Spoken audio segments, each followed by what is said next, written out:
पहले के यूनिट में हम लोगों ने ये सीखा था कि मार्केट किस तरीके से फेल होता है, राइट। तो अब हम लोग एक नया यूनिट स्टार्ट करने वाले हैं और इस यूनिट में हम लोग ये देखेंगे कि गवर्नमेंट का एग्जैक्टली क्या रोल होता है और गवर्नमेंट किस तरीके से मार्केट को फेल होने से बचाएगी। सही बात है। तो जब भी मार्केट फेल होता है बच्चों, ये मैंने आपको बोला है कि जब मार्केट फेल होता है तो गवर्नमेंट को इंटरवीन करना पड़ेगा, राइट। ठीक है, तो यहाँ वही लिखा है government intervention in case of market failure. So this unit talks about everything which government is going to do whenever the market fails, right? So this is chapter 2 unit number 3. Okay, तो बच्चों यहाँ पे हम लोग बहुत सारी चीजें पढ़ने वाले हैं। सबसे पहले हम लोग कुछ बेसिक्स देख लेते हैं, एक ओवरव्यू देख लेते हैं कि गवर्नमेंट एग्जैक्टली क्या क्या कर सकती है मार्केट को फेल होने से बचाने के लिए, राइट। तो यहाँ पे देखो फर्स्ट पॉइंट बच्चों वही लिखा है, government intervention to minimise market power, right. मैंने आपको बच्चों इसके पहले के यूनिट में मार्केट पावर का कॉन्सेप्ट समझाया था। ठीक है, मार्केट पावर क्या होता है बच्चों? मार्केट पावर में हम लोग नॉर्मली देखते हैं कि बहुत ज्यादा सेलर के पास पावर हो जाता है, ठीक है, या फिर ऐसा भी हो सकता है कि बहुत ज्यादा बायर के पास पावर आ रहा है। तो जब भी सेलर या बायर दोनों में से कोई एक्स्ट्रा एडवांटेज पे, तो हम लोग बोलेंगे कि मार्केट फेल होगा, राइट। तो यहाँ वो लिखा है मार्केट पावर मतलब क्या, या तो सेलर एडवांटेज पे है तो ऐसे केस में सेलर बायर को लूटेगा, या फिर बायर के पास ज्यादा जानकारी है जिसकी वजह से बायर को एक्स्ट्रा बेनिफिट मिल रहा है जिससे सेलर डिमोटिवेटेड फील करेगा। तो ये इनएफिशिएंसी को कौन दूर करेगा? Answer is government. तो गवर्नमेंट इंटरवीन करेगी यहाँ पे और गवर्नमेंट ट्राई करेगी कि मार्केट फेल ना हो। सही बात है, ठीक है। तो बच्चों ये देखो एडम स्मिथ ने ऐसा नहीं बोला था बच्चों, मैं आपको ये भी बताता हूँ। एडम स्मिथ का बोलना ये था कि गवर्नमेंट को बिल्कुल भी इंटरफेयर नहीं करना चाहिए, बट फिर हम लोग ये देखते हैं कि अगर गवर्नमेंट इंटरफेयर नहीं करेगी तो मार्केट फेल होगा, ठीक है। तो यहाँ पे इसलिए गवर्नमेंट को इंटरवीन करना जरूरी हो जाता है, ठीक बात है। अच्छा यहाँ लिखा है बच्चों देखो, therefore government will intervene and regulate monopoly practice by making laws. जैसे कि बच्चों ये मोनोपोली जो है ना, ये एक्चुअली कोई भी इकोनॉमी के लिए बहुत अच्छा नहीं होता है, ठीक है। अगर मोनोपोली जैसा सिचुएशन होगा तो सेलर बहुत ज्यादा एडवांटेज पे होगा, ठीक है, और वो बायर को लूटेगा। और यहाँ पे ऐसे केस में इसलिए हम लोग देखते हैं कि हर देश में, हर इकोनॉमी में गवर्नमेंट इंटरफेयर करती है और अलग अलग लॉज बनाती है, ठीक है। जैसे कि यहाँ लिखा है देखो कि गवर्नमेंट कैसे लॉज बनाएगी। इंडिया के केस में गवर्नमेंट ने कॉम्पिटिशन एक्ट बनाया। सही बात है। तो बच्चों competition act 2002, actually this act is a part of your syllabus at CA final level, right. तो बच्चों ये कॉम्पिटिशन एक्ट क्या करता है? कॉम्पिटिशन एक्ट जो है ना, ये इंडिया में ये कॉम्पिटिशन एक्ट बनने की वजह से कोई भी दो बड़े बड़े कंपनीज एक जगह आके मोनोपोली जैसा पावर यूज नहीं कर सकता है। सही बात है। तो बच्चों यहाँ पे देखो ये 2002 में बना था और ये 2007 में इसमें काफी अमेंडमेंट्स भी लाए गवर्नमेंट ने, यानी कि गवर्नमेंट बार बार ये लॉ को चेंज करके और ज्यादा अच्छे से ये चीज का ख्याल रखने की कोशिश कर रही है कि अपने कंट्री में एंटी कॉम्पिटिटिव प्रैक्टिसेस ना हो। सही बात है। What is meaning of anti competitive practices? दो बड़े बड़े कंपनीज एक जगह आ गए और वो मोनोपोली जैसा पावर एक्सरसाइज कर रहे हैं। ऐसे केस में बायर जो है उसके पास ज्यादा ऑप्शन नहीं रहेगा, प्रोडक्शन कम होगा और चीजें महंगी हो जाएगी, इसलिए ऐसे लॉस बनना जरूरी है। सही बात है। तो बच्चों ये आपको एक चीज और बताता हूँ, जब भी दो बड़े बड़े एंटिटीज एक जगह आएंगे देन इन दैट केस इन्हें कंपटीशन कमीशन ऑफ इंडिया का परमिशन लगता है। The recent case here I can give an example, मैं सिर्फ एग्जांपल दे रहा हूँ बच्चों। यहाँ पे देखो रिलायंस जियो, ठीक है। आप लोगों ने ये सुना रहेगा रिलायंस जियो का और फेसबुक का डील हुआ है, सही है, जिसमें फेसबुक ने कुछ अप्रोक्सीमेटली 10% स्टेक परचेज किया है रिलायंस जियो में। ओके बच्चों, तो ये फेसबुक और रिलायंस दोनों भी बहुत बड़े एंटिटीज हैं। तो अगर ऐसे दो बड़े एंटिटीज एक जगह आके कुछ यहाँ पे इनका कुछ अरेंजमेंट होता है तो यहाँ पे इन्हें कॉम्पिटिशन कमीशन ऑफ इंडिया का परमिशन लेना पड़ेगा। एक्चुअली इनको परमिशन मिल चुका है, but I am just giving an example कि जब भी ऐसे कुछ बड़े डील्स होता है तो ये बगैर कॉम्पिटिशन कमीशन ऑफ इंडिया के ये नहीं हो सकते हैं सक्सेसफुल, राइट। ठीक है बच्चों, जैसे इंडिया में ये कंपटीशन का एक्ट बना है वैसे यूएसए में भी अलग लॉ है, ठीक है, एंटी ट्रस्ट लॉ। सेम उसका पर्पस वही है, ठीक है, कंपटीशन जो है उसको सही तरीके से मेंटेन करना, ओके। और यूके में कंपटीशन एक्ट बना है 1998 में पास हुआ था, ठीक है। तो ये सारे लॉज का मेन पर्पस क्या है? ये सारे लॉज गवर्नमेंट क्यों बना रही है? ठीक है, ताकि एंटी कॉम्पिटिटिव प्रैक्टिसेस ना हो सके। एंटी कॉम्पिटिटिव प्रैक्टिसेस मतलब इधर लिखा है देखो, कॉम्बिनेशन एंड कोल्यूजन, ठीक है बच्चों। What is meaning of combination and collusion? ये देखो ये मैंने अभी आपको बताया कि दो बड़े बड़े कंपनीज एक जगह आ गए, ठीक है। तो कॉम्बिनेशन कोल्यूजन अगर होता है, फॉर एग्जांपल आइडिया वोडाफोन एक जगह आए थे, ठीक है, बट उन्होंने फिर परमिशन लिया कंपटीशन कमीशन का। बट अगर मान के चलो से पेप्सी और कोको कोला जैसे बड़े बड़े जायंट्स जो है वो अगर एक जगह आ जाते हैं, मर्ज हो जाते हैं, तो यहाँ पे ये लोग बहुत ज्यादा प्राइस चार्ज कर सकते हैं, राइट। तो बच्चों इसलिए यहाँ पे ऐसे लॉस बनना जरूरी है जो ऐसे चीजों को होने से रोके। ठीक बात है। अच्छा, और क्या लिखा है, प्रीडेटरी प्राइसिंग। बच्चों ये हम लोगों ने सीखा है प्रीडेटरी प्राइसिंग का मतलब क्या होता है। प्रीडेटरी प्राइसिंग मतलब बच्चों एक्चुअली प्रीडेटरी प्राइसिंग का इल्जाम रिलायंस जियो पे भी लगा था। आपको एग्जांपल दे रहा हूं मैं यहाँ पे। जैसे कि आपको पता होगा कि रिलायंस जियो मार्केट में कब आया था बच्चों, डीमोनेटाइजेशन नोटबंदी जब हुई थी 2016 के एंड में रिलायंस ने जियो जो है वो लॉन्च किया था। और रिलायंस जियो जो था शुरुआत में यूजर्स को फ्री में सर्विसेज दे रहा था। I can still recall, free में ये लोग सर्विसेज दे रहे थे और बहुत लंबी लंबी लाइन में लोग खड़े होते थे रिलायंस जियो के सिम कार्ड को खरीदने के लिए। मतलब बेसिकली फ्री में मिल रहा है तो क्यों ना ये चीज यूज की जाए, यूजर्स ने ऐसे ही सोचा। और बच्चों रिलायंस जियो के एंट्री की वजह से जो भी इसके कॉम्पिटिटर्स है, एयरटेल हो गया, वोडाफोन हो गया, ठीक है, आइडिया हो गया, ये सारे कंपनीज ने एक्चुअली अपोज किया था ये बोल के कि आपने बहुत सस्ते में बेचा तो ये एंटी कॉम्पिटिटिव हो गया, राइट। बट बाद में बच्चों ये एक्चुअली रिलायंस जियो ने कुछ एविडेंसेस दिए कि वो सिर्फ शुरुआत में मार्केट शेयर थोड़ा बहुत कैप्चर करने के लिए कर रहे हैं और इन्हें परमिशन मिला actually. But I am just giving an example कि प्रीडेटरी प्राइसिंग और कॉम्बिनेशन कोल्यूशन ये सब ना हो, इसीलिए अपने कंट्री में कॉम्पिटिशन एक्ट जो है वो बना है, राइट। तो बच्चों देखो गवर्नमेंट को इंटरवीन करना जरूरी हो जाएगा। अगर गवर्नमेंट इंटरवीन नहीं करेगी तो क्या होगा, in that case market fail हो सकता है। सही बात है, ठीक है। अच्छा, और क्या लिखा है यहाँ पे, yes, sometimes government also protects monopoly. कभी कभी गवर्नमेंट मोनोपोली जैसे चीजों को प्रोटेक्ट भी करती है। प्रोटेक्ट करती है कैसे, यहाँ कुछ एग्जांपल्स लिखे बच्चों, जैसे कि पेटेंट और कॉपीराइट के लॉज बना के। बच्चों कभी कभी मोनोपोली को प्रोटेक्ट करना जरूरी भी हो जाता है। फॉर एग्जाम्पल अगर मान के चलो किसी कंपनी ने बहुत मेहनत करके कोई साइंटिफिक रिसर्च किया और कोई नया प्रोडक्ट इन्वेंट किया, तो कंपनी क्या करती है, कंपनी उनके इन्वेंशन पे, इनोवेशंस पे पेटेंट को रजिस्टर करती है ताकि कोई और कंपनी इसे कॉपी ना कर सके बगैर उनके परमिशन के। तो बच्चों ये होना बहुत जरूरी है। Similarly copyright loss, for example मान के चलो सपोज मैंने एक बुक लिखी है तो बुक के ऊपर मेरा कॉपीराइट होगा।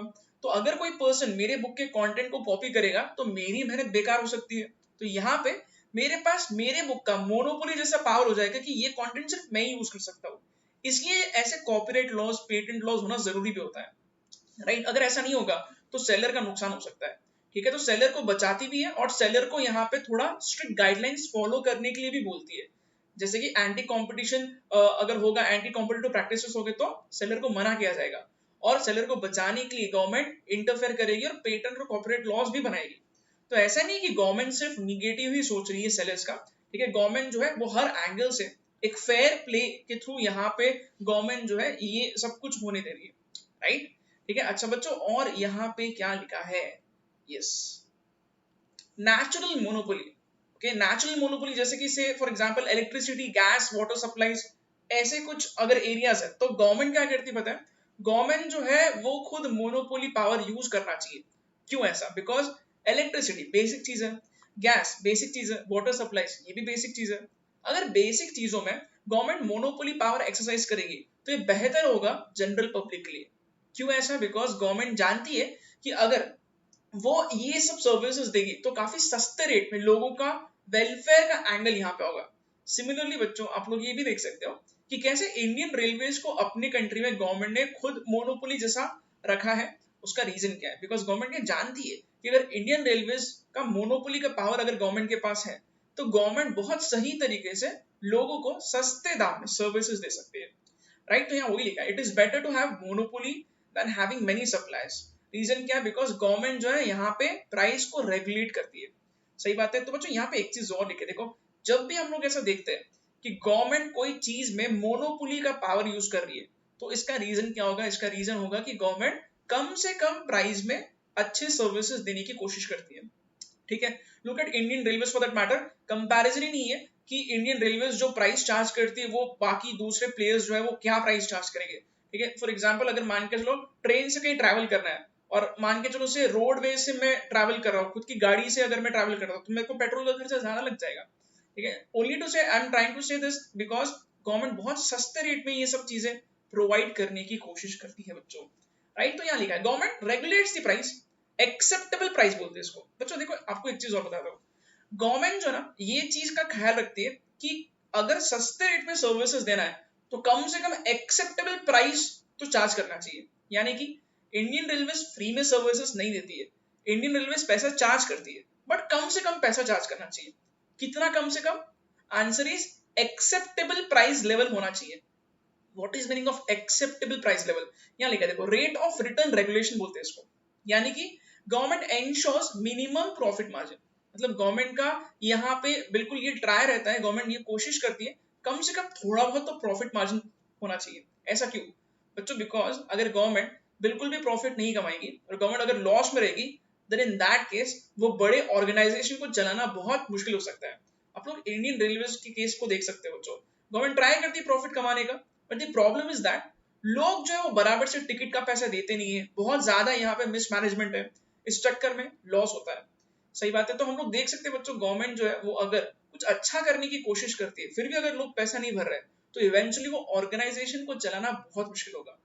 कोशिश ये होती है कि कम से कम एक्सेप्टेबल प्राइस तो गवर्नमेंट चार्ज करे ताकि लोगों को कम से कम दाम में अच्छे सर्विसेज मिल सके, राइट? ठीक है। अच्छा, और यहाँ पे एक पॉइंट लिखा है बच्चों, government also controls price through price caps. बहुत बार ऐसा होता है कि गवर्नमेंट क्या करती है, गवर्नमेंट जो है ना वो सीलिंग लगाती है, प्राइस जो है वो आप इस भाव के ऊपर ना चार्ज करो, ऐसा गवर्नमेंट बोलती है। एग्जाम्पल कैन बी, से फॉर एग्जाम्पल बच्चों, अगर सपोज से कोविड-19 की कोई दवाई है, कोई ड्रग आ रहा है मार्केट में, तो इन दैट केस गवर्नमेंट बोलेगी कि आप इसको बेच सकते हो बट इस प्राइस के ऊपर आप चार्ज मत करो क्योंकि इससे लोगों को तकलीफ हो सकती है, राइट? तो बच्चों ग्लेनमार्क नाम की कंपनी जिसने अगेन दवाई बनाई थी, तो गवर्नमेंट ने यहाँ पे बोला उनको कि आप इतने प्राइस के ऊपर चार्ज नहीं कर सकते हो क्योंकि ये चीज जनरल पब्लिक के लिए बिल्कुल यूजफुल है, राइट? तो गवर्नमेंट प्राइस कैप्स लगाती है, फार्मास्यूटिकल इंडस्ट्री में बोलो या फिर और भी बहुत जगह बोलो, गवर्नमेंट जो है वो प्राइस डिसाइड करती है, बहुत जगह प्राइस को कंट्रोल करती है।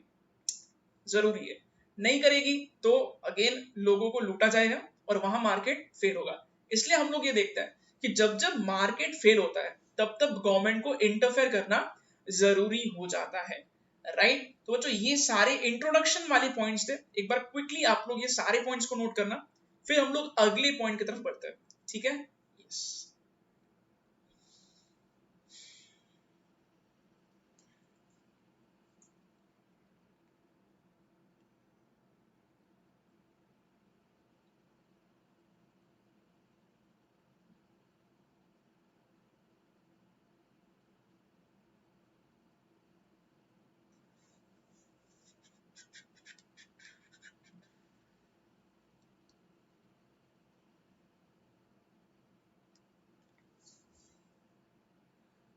ओके बच्चों, अगर आप लोगों ने ये सारे पॉइंट्स लिख लिए हैं तो हम लोग नेक्स्ट पॉइंट की तरफ बढ़ते हैं, देखते हैं नेक्स्ट पॉइंट क्या लेगा। Okay, yes.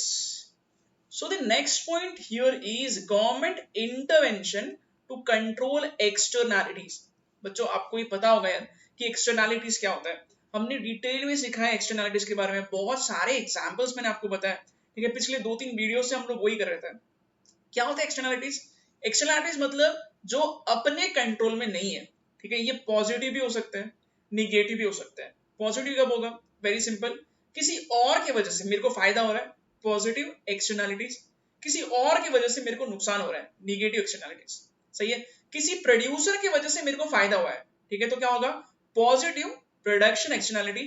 और कंज्यूमर की वजह से हुआ तो पॉजिटिव कंजम्पशन एक्सटर्नैलिटी, ठीक है? अगेन वैसी पॉजिटिव निगेटिव प्रोडक्शन एक्सटर्नैलिटी और निगेटिव कंजम्पशन एक्सटर्नैलिटी, ऐसे 4 कैटेगरीज थे उसके, हमने ये डिटेल में सीखा है ऑलरेडी, ठीक है?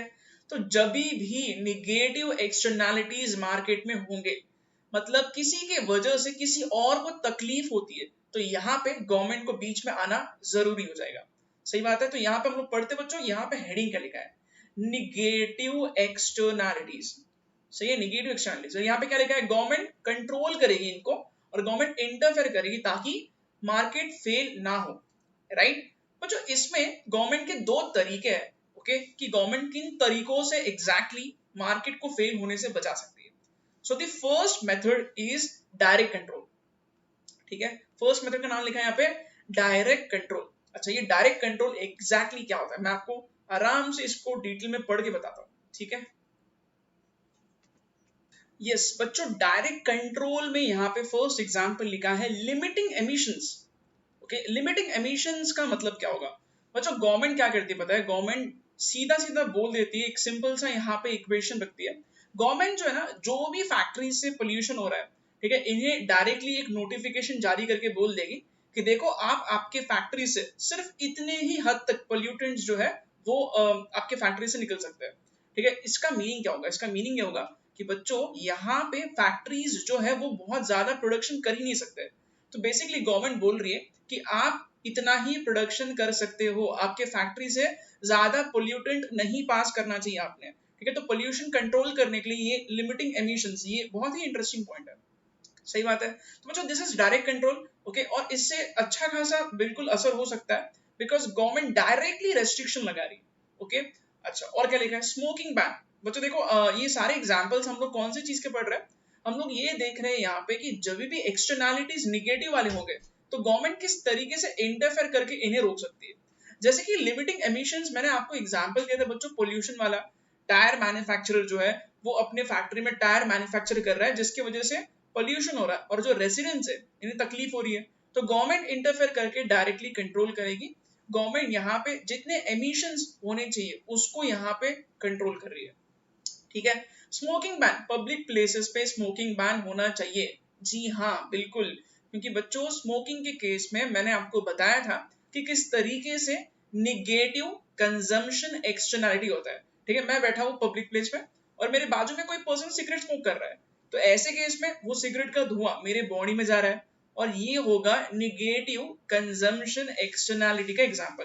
ये हमने पहले भी डिस्कस किया था बच्चों, बट अब हम लोग ये देख रहे हैं कि गवर्नमेंट क्या करेगी। तो गवर्नमेंट यहाँ पे बोलेगी कि देखो पब्लिक प्लेस में स्मोकिंग बैन है, तो डायरेक्टली गवर्नमेंट इसका जुगाड़ नहीं कर रही है, डायरेक्ट कंट्रोल कर रही है।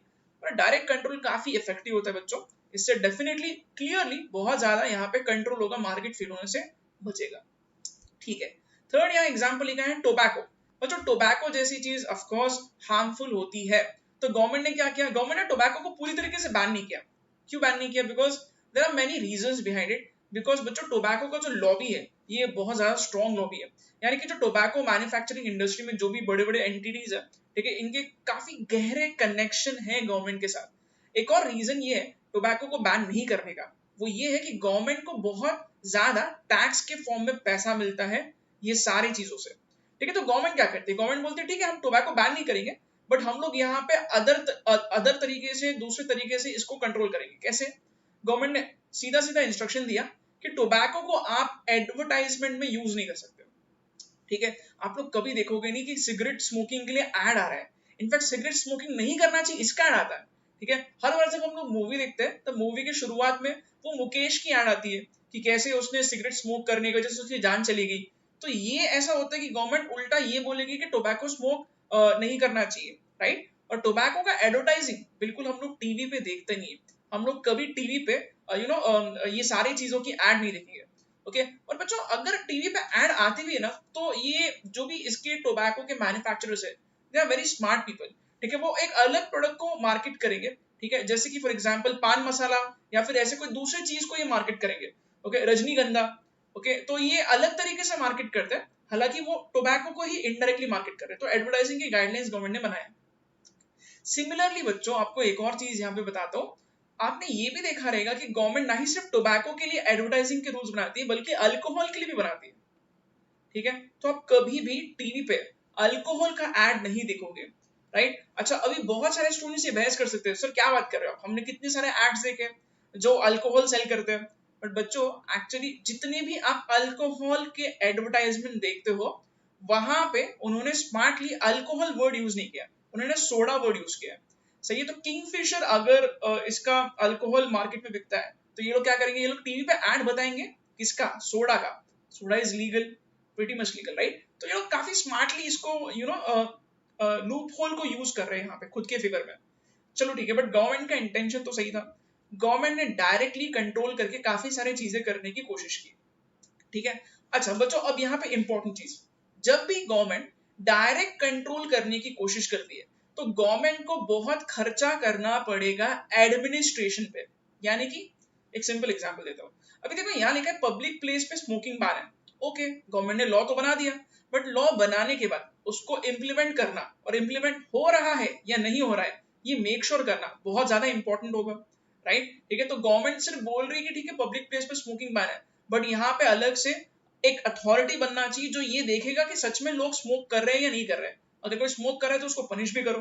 तो यहाँ पे बहुत लंबा यहाँ पे इसका पूरा का पूरा सिस्टम बन जाएगा इसका, राइट। तो यहाँ वही लिखा है लॉज में भी पास, इसके लिए लॉज गवर्नमेंट पास करेगी ताकि गवर्नमेंट डायरेक्टली ये सारी चीजों को कंट्रोल कर सके, ठीक है। एग्जाम्पल यानी का बच्चों, अगर मान के चलो गवर्नमेंट ने एमिशंस पे लिमिट रखा है कि कोई फैक्ट्री से इतना ही धुआं निकल सकता है, तो इसके लिए गवर्नमेंट को लॉ पास करना पड़ेगा। एग्जाम्पल के तौर पे यहाँ लिखा है कि एनवायरमेंट प्रोटेक्शन एक्ट 1986 ऐसे लॉज गवर्नमेंट पास करती है, ठीक है। और लॉज पास करने के अलावा गवर्नमेंट को यहाँ पे पेनाल्टीज, लाइबिलिटीज ये भी तय करने पड़ेंगे। स्पेशल बॉडीज बनाने पड़ेंगे जो ये देखेंगे कि सच में ये लॉ बराबर से इंप्लीमेंट तो नहीं हो रहा है, ठीक है, हो रहा है या नहीं हो रहा है, ये चेक करना बहुत जरूरी है। सही बात है। तो बच्चों यहाँ लिखा देखो और क्या लिखा है, ministry of environment and forest, ठीक है। ये देखो ये अलग अलग डिपार्टमेंट्स है। अभी पोल्यूशन का मैंने आपको एक एग्जांपल बोला कि अगर गवर्नमेंट ने बोला है कि इतने फैक्ट्री से इतना ही धुआं निकल सकता है, तो ये कौन चेक करेगा, अलग से यहाँ बोर्ड बना है, पोल्यूशन कंट्रोल बोर्ड। बच्चों सिर्फ इतना ही नहीं, आपको एक चीज और बोलता हूँ, ठीक है। कोई भी व्हीकल से कितना धुआं एमिट होना चाहिए, इसके लिए बड़े बड़े सिटीज में पीयूसी का एक सर्टिफिकेट मिलता है, बेसिकली पोल्यूशन अंडर कंट्रोल है। ये चीज जो है आपकी गाड़ी से ज्यादा धुआं तो नहीं निकल रहा है, ये चेक करती है गवर्नमेंट, राइट। और जब भी मैं बोल रहा हूँ बच्चों की गवर्नमेंट कोई लॉ बना के मेक श्योर करती है कि हर चीज सही चल रही है, तो गवर्नमेंट का अच्छा खासा खर्चा होता है। सही बात है। So this is actually quite expensive. हाँ, मार्केट फेल होने से बच रहा है, काफी इफेक्टिव है, बट बहुत ज्यादा खर्चा होगा। और इंडिया जैसे कंट्री में जहाँ इतना पॉपुलेशन है, तो इतना ज्यादा एक्चुअली इसको खर्चा करना पड़ता है टू मेक श्योर कि सब कुछ सही सिस्टमैटिकली चल रहा है। सिर्फ लॉ बनाने से काम नहीं चलेगा, ये भी देखना पड़ेगा कि लॉ इंप्लीमेंट हो रहा है क्या, राइट, ठीक है। तो यहाँ वही लिखा है बच्चों, पोल्यूशन कंट्रोल बोर्ड। सही है। अच्छा, और क्या लिखा है, firms will try to install pollution abatement mechanism, ठीक है बच्चों। देखो अब क्या होगा, क्योंकि गवर्नमेंट ने बोला है कि आपके फैक्ट्री से इतना ही पोल्यूशन एमिट हो सकता है, एमिशंस पे लिमिट रख दिया गवर्नमेंट ने, तो क्या होगा, तो अब जो भी प्रोड्यूसर्स है ये कुछ जुगाड़ करने की कोशिश करेंगे जिससे पोल्यूशन को कम किया जा सके। और बच्चों अगर पोल्यूशन को कम करना है तो हो सकता है कि आपको अंदर फैक्ट्री के मशीनरी पूरा चेंज करना पड़े, आपका खर्चा बढ़ सकता है। और अगर आपका खर्चा बढ़ेगा, एवरेज कॉस्ट बढ़ेगा, तो प्रोडक्शन कम हो जाएगा, ऑब्वियसली कम हो जाएगा। सही बात है। तो गवर्नमेंट का जो इंटेंशन था कि पोल्यूशन कंट्रोल करना चाहिए, प्रोडक्शन कम होना चाहिए, जिससे ज्यादा पोल्यूशन हो रहा है, ठीक है, तो ये सब कुछ सक्सेसफुल होता है इस मेथड में, ठीक है। So this is the first method. सारे पॉइंट्स मैं आपको बता दूंगा, फिर आप लोग हर चीज को नोट करना, ठीक बात है। तो बच्चों फर्स्ट मेथड जो अभी मैंने आपको बताया है वो है अगेन डायरेक्ट कंट्रोल। तो गवर्नमेंट अगेन मार्केट को फेल होने से बचाएगी यूजिंग डायरेक्ट कंट्रोल, ठीक बात है। अच्छा बच्चों, डायरेक्ट कंट्रोल के अलावा और भी बहुत सारे तरीके हैं, जैसे कि यहाँ पे एक और तरीका लिखा है, हम लोग ये भी पढ़ते हैं बच्चों, मार्केट बेस्ड पॉलिसीज, ठीक है। इसमें और दो तरीके हैं, एक होता है सेटिंग द प्राइस डायरेक्टली, ठीक है। सेटिंग द प्राइस डायरेक्टली, इसको हम लोग पोल्यूशन टैक्स लगा के भी कर सकते हैं। मैं आपको एग्जांपल देके ये चीज एक्सप्लेन करता हूँ तो आपको ये चीज अच्छे से समझ में आएगी। नाउ बच्चों प्रॉब्लम क्या, मैं आपको फिर से बताता हूँ। प्रॉब्लम ये है कि अपने एग्जाम्पल में, पुराने एग्जाम्पल में जो टायर मैन्युफैक्चरर था, इसके फैक्ट्री से धुआं निकल रहा था, रेसिडेंट्स को तकलीफ हो रही थी, this is negative externality, right. तो गवर्नमेंट पहला सोल्यूशन क्या कर सकती है, गवर्नमेंट डायरेक्ट कंट्रोल कर सकती है। गवर्नमेंट बोलेगी कि दैट आपके फैक्ट्री से एमिशंस लिमिट करेंगे, हम बोल रहे हैं आपको कि सिर्फ इतना ही आप फैक्ट्री से एमिट कर सकते हो। ये एक तरीका है। दूसरा तरीका बच्चों, दूसरा तरीका, अब आप लोग ध्यान से सुनना। दूसरे तरीके में क्या होता है पता है, गवर्नमेंट क्या बोलती है, गवर्नमेंट बहुत सिंपल एक यहाँ पे सोल्यूशन देती है। गवर्नमेंट बोलती है देखो आपके फैक्ट्री से धुआं निकल रहा है। गवर्नमेंट किससे बात कर रही है, गवर्नमेंट टायर मैन्युफैक्चरर से बात कर रही है, ठीक है। गवर्नमेंट बोलती है टायर मैन्युफैक्चरर को, देखो आपके फैक्ट्री से धुआं निकल रहा है। टायर मैन्युफैक्चरर बोलते हैं हाँ सर धुआं निकल रहा है। तो गवर्नमेंट बोलती है देखो आपकी वजह से रेसिडेंट्स को तकलीफ हो रही है। वो बोलते हैं हाँ सर तकलीफ तो हो रही है। तो गवर्नमेंट बोलती है अब आपको पोल्यूशन टैक्स भरना पड़ेगा। Now please try to understand this thing. First method में क्या था पता है, फर्स्ट मेथड में गवर्नमेंट ने क्लियरली बोल दिया कुछ टैक्स वैक्स मत भरो, आप प्रोडक्शन ही मत करो। आपको हम बोल रहे हैं कि आपके फैक्ट्री से सिर्फ इतने ही हम पोल्यूटेंट्स एमिट होने देंगे।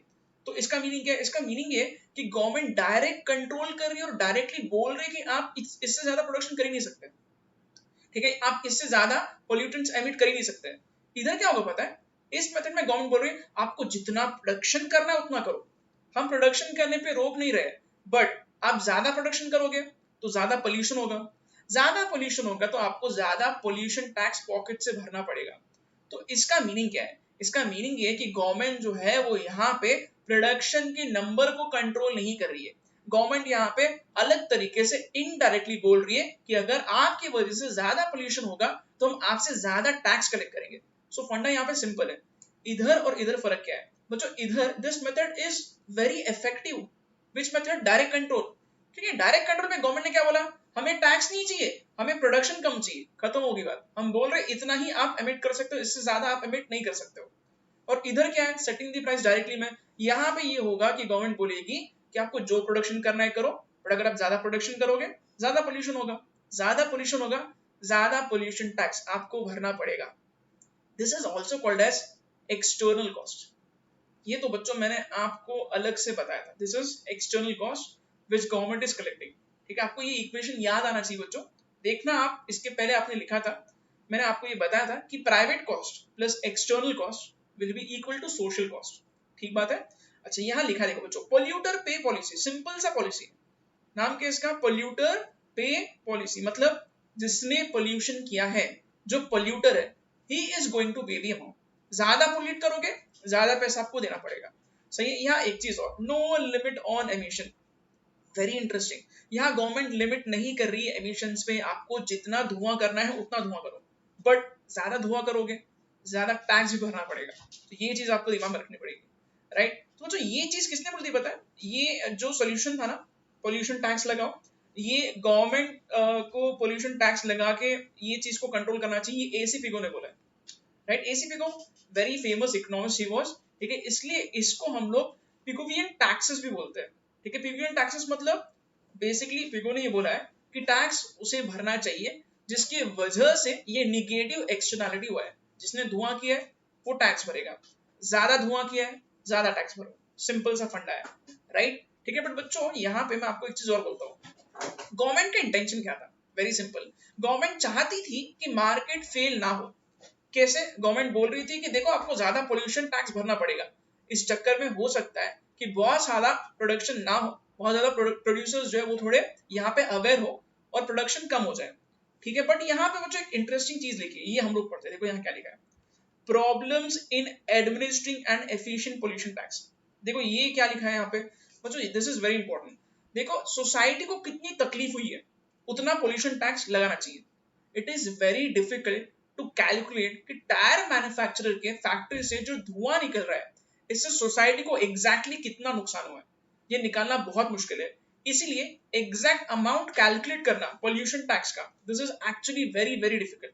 तो ये पहला प्रॉब्लम है कि हम एफिशिएंट नंबर नहीं निकाल सकते हैं। ठीक है, बहुत सारे और प्रॉब्लम्स भी बच्चों देखते हैं हम लोग, यहाँ और क्या लिखा है, ये देखो यहाँ पे और क्या लिखा है, difficult to calculate the right level of tax to ensure private cost plus tax is equal to social cost, this is the first point, ये मैंने आपको भी बताया। ठीक है, प्राइवेट कॉस्ट मतलब क्या होता है, प्राइवेट कॉस्ट मतलब जो एक्चुअली टायर बनाने का खर्चा है। इफ यू कैन रिकॉल और प्रीवियस एग्जाम्पल पहले के यूनिट का, तो आपको मैंने ऐसे बताया था बच्चों कि टायर मैन्युफैक्चरर को 1000 रुपए लग रहा है टायर को बनाने में, that is the private cost.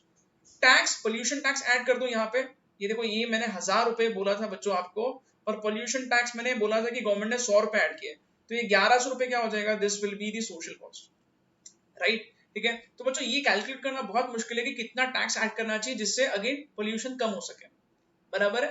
अच्छा, और यहाँ पे एक बहुत इंटरेस्टिंग चीज है, ये देखो ये क्या लिखा है, even if price increases but goods are having inelastic demand there won't be any significant impact। बच्चों ये 100 बात की एक बात यहाँ लिखी है, ठीक है, प्लीज ध्यान से सुनना। देखो गवर्नमेंट का इंटेंशन क्या था, गवर्नमेंट सोचती थी कि यार क्यों ना हम ज्यादा टैक्स लगा दे, टैक्स लगा देंगे तो चीज महंगी हो जाएगी, चीज महंगी हो जाएगी तो कंज्यूमर नहीं खरीदेगा। ठीक है बच्चों, बट अगर ऐसे टैक्स लगा के कंज्यूमर चीज को कम खरीद सकता था तो हम लोग देख सकते थे कि अपने देश में कोई भी पर्सन अल्कोहल नहीं पीता था, कोई भी पर्सन सिगरेट स्मोक नहीं करता था। आपको एक चीज बता दो, अल्कोहल, सिगरेट, ये सारे जो सिंग गुड्स है इस पे गवर्नमेंट भयंकर टैक्स लगाती है, सबसे ज्यादा टैक्स क्रेडिट्स ये चीजों पे है। ठीक है, क्या हम लोग देखते हैं कि इससे लोगों ने कंजम्पशन बंद कर दिया है? Answer is no. जो पर्सन को अल्कोहल कंज्यूम करना है वो करेगा ही। क्यों ऐसा? बिकॉज उसको उस चीज की आदत हो चुकी है। ये सारे इन इलास्टिक गुड्स हैं। सिमिलरली अगर मान के चलो सपोज पोल्यूशन टैक्स लगा दिया गवर्नमेंट ने, तो क्या होगा? चीज महंगी हो जाएगी। बट अगर चीज का डिमांड इन इलास्टिक है, what is meaning of in elastic demand? मतलब प्राइस चाहे बढ़ो या प्राइस चाहे कम हो जाओ, डिमांड पे ज्यादा असर नहीं होगा, डिमांड सेम ही रहेगा ऑलमोस्ट। ठीक है, क्योंकि कंज्यूमर बोलेगा मेरे को प्राइस से कुछ मतलब नहीं, मेरे को ये चीज चाहिए। मतलब ये हो गया कि पोल्यूशन टैक्स अगर लग भी गया तो भी कंज्यूमर बोल रहा है मेरे को ये चीज खरीदना ही है। तो इस चक्कर में क्या होगा? इस चक्कर में प्रोडक्शन कम नहीं होगा और कंजम्पशन भी कम नहीं होगा, उल्टा consumer is ready to bear the extra tax. इससे सिर्फ गवर्नमेंट की जेब भर रही है। ठीक है, गवर्नमेंट का इंटेंशन क्या था? पोल्यूशन को कम करना, रेसिडेंट्स को तकलीफ कम पहुंचाना, मार्केट फेल होने से बचाना। बट यहाँ मार्केट तो फेल हो रहा है। क्यों? क्योंकि प्रोडक्शन तो कम नहीं हो रहा है। क्यों कम नहीं हो रहा है? बिकॉज कंज्यूमर बोल रहा है मैं सहन करने को रेडी हूँ, मैं एक्स्ट्रा पॉकेट से पैसा पे करने को रेडी हूँ। तो ये यहाँ पे अगेन ये यहाँ पे प्रॉब्लम बच्चों। और ये प्रॉब्लम नहीं होगा कहाँ पे? डायरेक्ट कंट्रोल में। डायरेक्ट कंट्रोल में गवर्नमेंट ने क्या बोला? हम आपको बोल रहे हैं कि सिर्फ इतना ही आप एमिट कर सकते हो, पोल्यूशन ज्यादा नहीं कर सकते हो, खत्म होगी बात, हमें टैक्स नहीं चाहिए। एक हिसाब से देखा जाए तो डायरेक्ट मेथड जो है, डायरेक्ट कंट्रोल में गवर्नमेंट लालची नहीं है यार। यहाँ पे गवर्नमेंट जो है वो पोल्यूशन टैक्स के चक्कर में इसको पूरी तरीके से बंद नहीं कर रही है। सही बात है। ठीक है, तो यहाँ वही लिखा है। और क्या लिखा पड़ता है? Complicated and difficult to administer polluter. ये बहुत कॉम्प्लिकेटेड है बच्चों। ठीक है, अगेन इसमें ये भी देखना पड़ेगा कि जो पोल्यूशन कर रहा है उसने सब कुछ सही हिसाब दिया है क्या, कितना पोल्यूशन उसने किया है। ठीक है, इसके रिटर्न सही जा रहे हैं क्या, ओके, इसने गवर्नमेंट को हर चीज सही दिखाई है क्या। ओके, ये वैसे हो गया। ये टैक्स जहां पे भी आता है तो गवर्नमेंट को टैक्स वसूल करना, टैक्स सही पे हुआ है क्या, ये सब चेक करना बहुत ज्यादा कॉम्प्लिकेटेड हो सकता है। खर्चा यहाँ पे गवर्नमेंट को करना पड़ सकता है, राइट। अच्छा, और यहाँ पे एक और चीज है बच्चों, देखो यहाँ क्या लिखा है, यहाँ पे ये भी हमको इंक्रीज इन पोल्यूशन टैक्स, ऊपर का एरो मतलब ज्यादा, more pollution taxes. More pollution taxes will have negative impact on producers and also employment will decrease as producers may shift to countries with less tax burden. Example, suppose India में government ने क्या किया? India में government ने बहुत ज्यादा excessive pollution tax लगाया, बहुत ज्यादा गवर्नमेंट ने पोल्यूशन टैक्स लगा दिया। तो क्या होगा?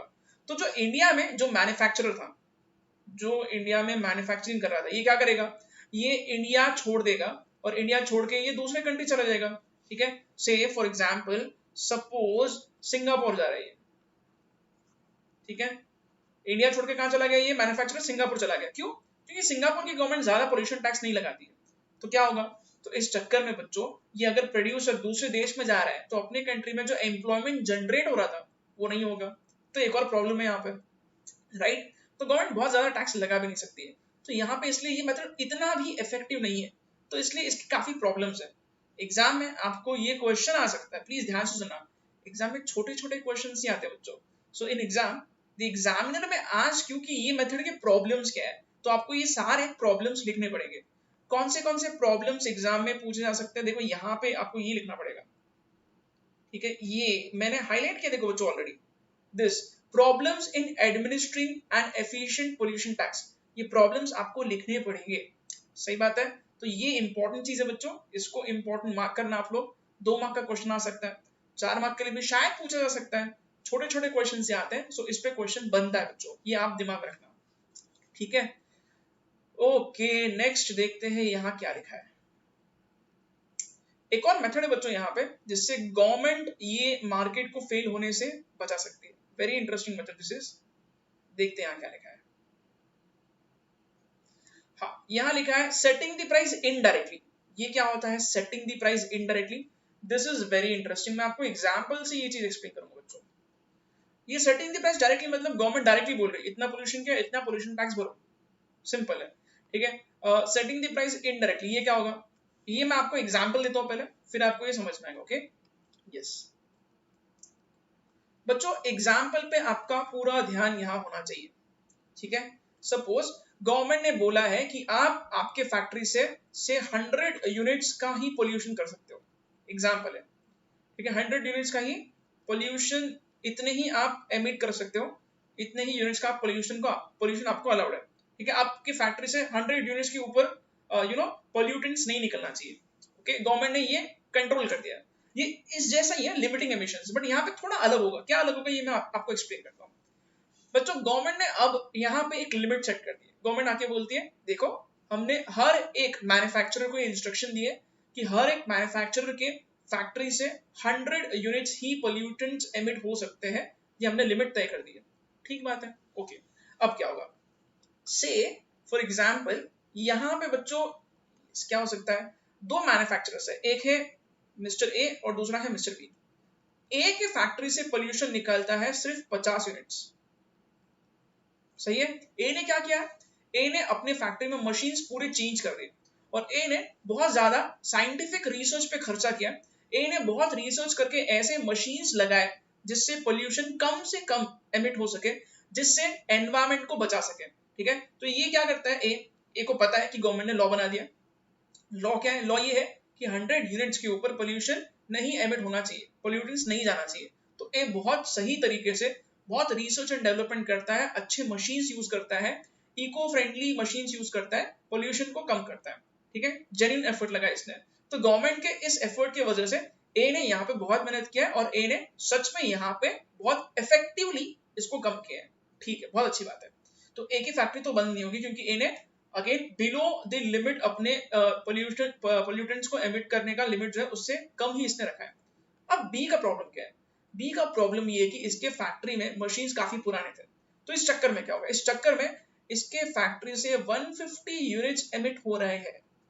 ठीक है, अच्छा, तो आप क्लियरली आप लोग ये देख सकते हो कि बी जो कर रहा है वो गलत कर रहा है, क्योंकि गवर्नमेंट ने बोल दिया है कि आप 100 यूनिट्स के ऊपर आप पोल्यूटेंट्स नहीं एमिट कर सकते हो। अब क्या होता है, तो क्या बी को फैक्ट्री बंद कर देना चाहिए? Answer is no. यहाँ पे बी के पास एक सोल्यूशन है। सोल्यूशन क्या है, बी जाएगा ए के पास और ए को बोलेगा यार तेरे फैक्ट्री से सिर्फ 50 यूनिट से एमिट हुआ है, तेरे को तो परमिशन 100 का था। ए बोलेगा हाँ बिल्कुल।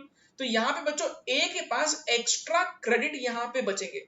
ए के पास कितना एक्स्ट्रा और पोल्यूटेंट एमिट करने का लिमिट बच गया है 50। ये हो गए क्रेडिट्स, इसको हम लोग बोलेंगे क्रेडिट्स। ठीक है, क्रेडिट मतलब क्या बच्चों, बेसिकली क्रेडिट मतलब यहाँ पे ये और इतना कर सकता था, 100 का परमिशन था, 50 ही इसने यूटिलाइज किया, तो 50 क्रेडिट्स इसके बच गए।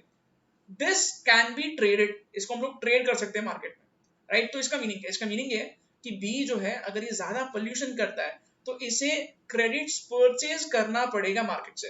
अच्छा, तो ये किससे परचेज करेगा, ए से। अगर बी ए से परचेज करता है तो ए को एक्स्ट्रा पैसे मिलेंगे। तो इसका मीनिंग क्या है, इसका मीनिंग ये कि इससे एक तीर से दो निशान हो रहे हैं। कैसे, ए को फायदा होगा, होना भी चाहिए, यस। क्यों, क्योंकि ए अपने क्रेडिट्स बेच रहा है और पैसे कमा रहा है बी से। इससे ए को फायदा कैसे हो गया, अगेन क्योंकि ए ने इफेक्टिवली एफिशिएंटली हर चीज किया है। तो ए क्या करेगा, ए जो है वो सही तरीके से अपना यहाँ पे पूरा जुगाड़ करने की वजह से मशीन अच्छी लगाए, तो फायदा तो होना ही चाहिए। तो जो एफिशिएंट है उसे फायदा होगा, राइट। ठीक है, अच्छा, और बी क्या करेगा, बी को यहाँ पे एक्स्ट्रा पॉकेट से निकाल के देना पड़ेगा बच्चों। क्यों ऐसा, बिकॉज अगेन बी अच्छे मशीन यूज नहीं कर रहा है। तो बच्चों इससे क्या होगा, इससे टोटालिटी में हर एक फैक्ट्री जो है उससे कम एमिट होगा, पोल्यूशन कम होगा, और यहाँ पे जो ज्यादा एफिशिएंट है उसको यहाँ पे रिवॉर्ड भी मिलेगा। ठीक बात है बच्चों। आप लोग एक चीज और देख सकते हो, बी क्योंकि यहाँ पे एक्स्ट्रा क्रेडिट परचेज कर रहा है तो इसका खर्चा बढ़ जाएगा, तो बी का प्रोडक्ट महंगा हो जाएगा। महंगे प्रोडक्ट को कंज्यूमर कम पसंद करेगा, और ए का जो प्रोडक्ट है वो सस्ता होगा, क्योंकि ए ने तो क्रेडिट्स बचाए हैं तो ए को पैसा मिला है, तो ए और अच्छे से प्रोडक्शन कर सकता है। तो बेसिकली बोलने का मीनिंग ये है कि ए का प्रोडक्ट सस्ता होगा और बी का प्रोडक्ट महंगा होगा, तो ए को वैसे भी फायदा मिलेगा, सस्ते में अपने प्रोडक्ट्स को मार्केट कर सकता है और इसको ज्यादा अपॉर्चुनिटी मिल सकता है मार्केट से। तो बेसिकली ये मेथड बहुत इफेक्टिव है, और ये मेथड से सच में जो बहुत सही तरीके से इनोवेशन करता है, इको फ्रेंडली मशीन्स को यूज करता है, उसको यहाँ पे रिवॉर्ड मिलेगा। तो ये मैंने आपको सारे पॉइंट्स एक्सप्लेन किए। अब हम लोग इसको अच्छे से पढ़ के देखते हैं यहाँ क्या लिखा है, right. Setting the price indirectly, इसको हम लोग बोलते हैं कैप द ट्रेड पॉलिसी। ठीक है, ओके। तो एक एक पॉइंट बच्चों ये यहाँ पे मैं आपको पढ़ के बता रहा हूँ। Limit is set on emission. ठीक है, तो यहाँ पे एमिशन पे लिमिट सेट की जाएगी, जैसे कि मैंने आपको अभी एग्जांपल में बोला है कि 50 के ऊपर 100 के ऊपर आप पोल्यूटेंट्स एमिट नहीं कर सकते। ठीक है, और यहाँ क्या लिखा है, यस, ट्रेडेबल एमिशन परमिट्स। बच्चों tradable, this is the best point. Tradable मतलब क्या, देखो यहाँ पे मैंने आपको बताया कि ए के फैक्ट्री में 50 बच गए थे। ठीक है, तो वो ट्रेड करके उससे पैसे कमा सकता है। So this is again very interesting. Okay, तो एडवांटेजेस क्या है इसके, ये एग्जाम में बिल्कुल आ सकता है बच्चों। इस पे एग्जाम में अलग एक क्वेश्चन बन सकता है, ठीक है। तो एडवांटेजेस हम लोग इसके पढ़ के देखते हैं। अलाउस फ्लेक्सिबिलिटी, अलाउस फ्लेक्सिबिलिटी, ठीक है। अलाउस फ्लेक्सिबिलिटी मतलब वेरी सिंपल, जिसको ज्यादा प्रोडक्शन करना है कर सकता है प्रोडक्शन, बट फिर खरीदना पड़ेगा, राइट। एक्स्ट्रा क्रेडिट परचेस करना पड़ेगा आपको। रिवॉर्ड्स एफिशिएंसी, बिल्कुल एक फैक्ट्री में ज्यादा उसको रिवॉर्ड मिलेगा एफिशिएंसी की वजह से, क्योंकि वो अपने क्रेडिट्स को बेच सकता है, ट्रेड कर सकता है और पैसे कमा सकता है। Cost effective, less cost in administration. Why is this cost effective? Because government यहाँ पे टैक्स नहीं लगा रही है, और गवर्नमेंट टैक्स नहीं लगा रही तो गवर्नमेंट को हेडेक ही नहीं है यहाँ पे। इसके पहले के मेथड में गवर्नमेंट टैक्स लगा रही थी, गवर्नमेंट देखेगी टैक्स के रिटर्न सही तरीके से सबमिट हुए हैं क्या, नहीं हो तो उनको नोटिस भेजेगी। बहुत लंबा कार्यक्रम था बच्चों पहले के मेथड में, यहाँ ऐसा नहीं होगा। This is extremely cost effective, less cost in administration, बिल्कुल सही है। और क्या लिखा है? स्ट्रॉन्ग इंसेंटिव्स फॉर इनोवेशन, बिल्कुल सही है। जिसने अपने फैक्ट्री में इनोवेशन किया है, अच्छे मशीन्स लगाए हैं, इको फ्रेंडली मशीन्स लगाए हैं, उसको ज्यादा रिवॉर्ड मिलेगा। तो यहाँ पे इंसेंटिव्स है ज्यादा इनोवेशन के लिए। कंज्यूमर खुश है क्या? यस बिल्कुल, क्योंकि चीज महंगी नहीं होगी। क्यों महंगी नहीं होगी? अगेन एक फैक्ट्री में सस्ते में चीज बन रही है, ये ट्रेड करके अगेन पैसा ज्यादा कमा रहा है, तो एक कंज्यूमर को सस्ते में गुड्स प्रोवाइड कर सकता है। इधर प्रॉब्लम क्या था? इधर प्रॉब्लम ये था कि इस मेथड में पोल्यूशन टैक्स बढ़ने के वजह से कंज्यूमर को बहुत ज्यादा यहाँ पे टैक्स का बर्डन सहन करना पड़ रहा था, ठीक है। यहाँ क्या लिखा है? कंज्यूमर यहाँ पे खुश क्यों? एज लो पोल्यूटिंग फर्म्स में लोअर द प्राइसेस। जहां पोल्यूशन कम हो रहा है वो फर्म्स क्या करेंगे? खुद के प्राइसेस को गिरा देंगे। आई होप आपको ये सारे पॉइंट्स समझ में आ गए हैं बच्चों। काफी ज्यादा यहाँ पे हम लोगों ने ऑलरेडी डिस्कस कर लिया है, सारे पॉइंट्स को अब आप लोग लिख सकते हो, ठीक है।